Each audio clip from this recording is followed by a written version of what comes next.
Om Namah Shivaya. Hi friends, how are you? In this video, we are going to learn about the slow wave sleep or non-REM sleep. As the individual goes to sleep, he advances from stage 1 to stage 4 of slow wave sleep. These are 4 stages of progressively deepening sleep. It is difficult to wake up the subject in slow wave sleep, during which EEG pattern becomes progressively slower in frequency and higher in amplitude. The point that you have to remember here in slow wave sleep is EEG pattern becomes progressively slower in frequency and higher in amplitude.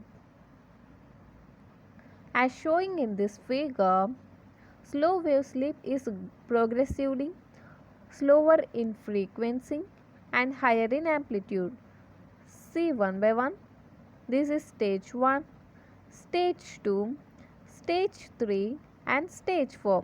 If you observe all these waves, you can identify that from stage 1 to stage 4, there is a progressively slower in frequency. See here, slower in frequency. And if you observe here, there is a higher in amplitude. See here guys, amplitude is increasing. Stage 1. First subject becomes drowsy. The EEG shows a change from beta to alpha rhythm.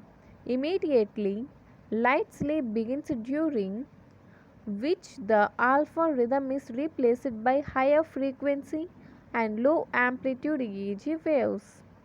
Next, coming to the stage 2. The subject then enters into the stage 2 sleep. The amplitude of EEG waves slightly increase in this stage. The hallmark of EEG pattern in stage 2 are sleep spindles and K complexes. The ones that you will remember in stage 2 are sleep spindles and K complex. This is the EEG in stage 1 and next this is the EEG in stage 2. Okay. The key points that you have to remember in stage 2 are sleep spindles and K complex. Okay. Sleep spindles. Sleep spindles are bursts of alpha-like waves having frequency of 12 to 14 Hz and amplitude of about 50 microvolts, each lasting for about 2 seconds. They are called sleep spindles because of the characteristic waxing and waning amplitude. K complexes. K complexes are high amplitude, sharp wave appearing irregularly in EEG. Next, stage 3. This is the stage of moderately deep sleep. The rhythm of the EEG waves shows lower frequency and higher amplitude. Next is stage 4. This is the stage of deep sleep with delta rhythm predominant over the whole slab. Maximum slowing, we call that lowest frequency with large amplitude waves, is seen in this phase. It is very difficult to wake up the subject in this phase. In young adults, maximum time of sleep is spent in stage 4. Autonomic and other changes during slow wave sleep: decrease in heart rate and blood pressure, fall in body temperature, slow and regular respiration, increase in gastrointestinal activity, which indicates increased parasympathetic activity, decrease in muscle tone, no rapid eye movement, we call that non-REM stage. Sleep is deep in stage 3 and stage 4. Control mechanism of slow wave sleep.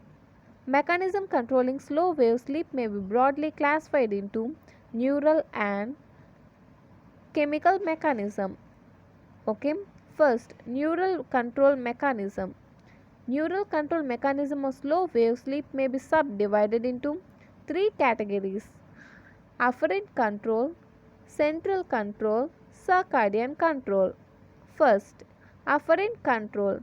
It is known that repeated and monotonous stimulation of mechanoreceptors are afferent from these receptors at a frequency less than 10 Hz produces sleep.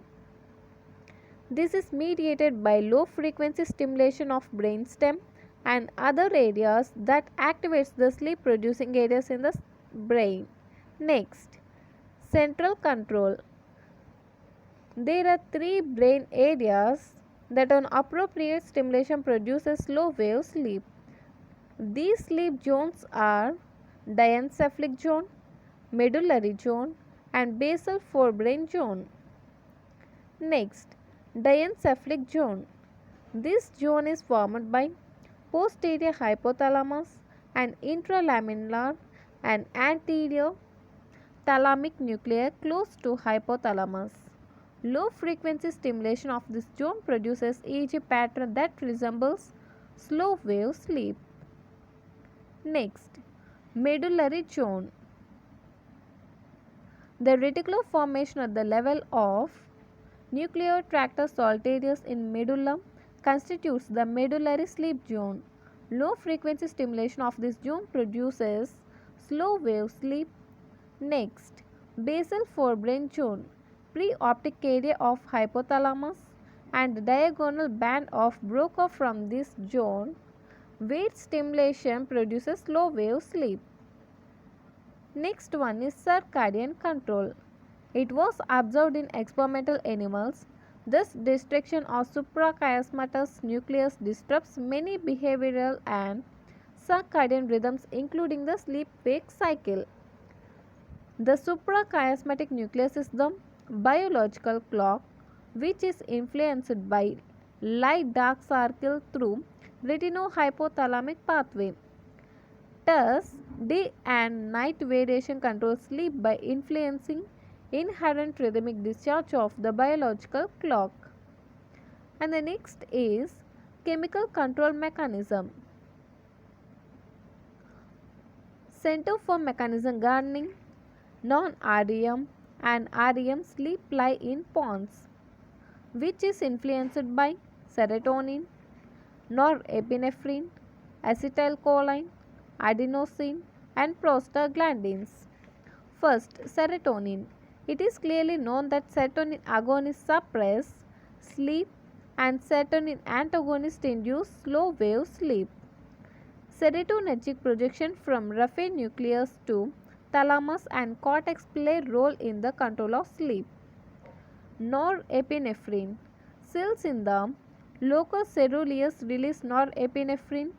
Fibers from locus coeruleus project to the spinal cord and also to the cortex. The ascending fibers on stimulation prevent sleep and descending fibers inhibit motor neurons that produce hypotonia during slow wave sleep. Administration of L-dopa, catecholamine precursor, causes an increase in wakefulness. Stimulation of the adrenergic fibers of the reticular formation leads to the EEG, arousal and spinal facilitation. Inhibition of catecholamine synthesis leads to a decrease in EEG arousal, that is, a move towards the EEG synchronization. Considerable evidence suggests that decrease in brain monoamine causes increase in REM sleep, not slow wave sleep, and vice versa. That means increase in brain monoamine causes decrease in REM sleep or increase in non-REM sleep. Acetylcholine. Cholinergic neurons projecting rostly from dorsal pontine tegmentum are part of RAS. Acetylcholine secreted from these neurons play a role in the control of sleep. It is proposed that cholinergic mechanisms selectively promote REM sleep. Adenosine. Adenosine induces sleep. Caffeine, which is an antagonist of adenosine, is known to produce alertness. Prostaglandin. Increased concentration of PGD2 in medial preoptic area induces sleep and increased concentration of PGE2 decreases slow wave sleep and produce wakefulness. Okay guys, this is about the slow wave sleep or non-REM sleep. If you like my explanation, please like, share and don't forget to subscribe and don't miss the notifications. Thanks for watching.